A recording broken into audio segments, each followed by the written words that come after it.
pramugari, penyanyi. Ubara semangat wajah. What the colour represent?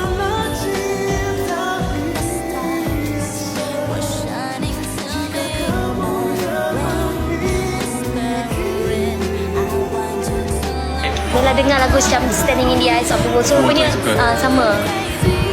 Kita rasa semangat tau, macam lagu Fazil Tahir, lagu Malaysia, lagu Gemilang, lagu Gemuruh, Setia, betul. Itulah persamaan kita orang. Tapi persamaan tu berhenti di sana kerana selepas tu semua dia tak tahu.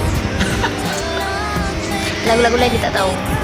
Yang paling penting sekali kita boleh kepala lah. Dia tak Geng dia kena geng, satu geng. Betul. Dia tak boleh serius sangat, takut nanti saya pun bila kerja serius, kalau balik serius juga habis lah. Memang habis. When you meet the person, you know that's the person. Dia tak ada macam kriteria, tak boleh. But together baru perfect.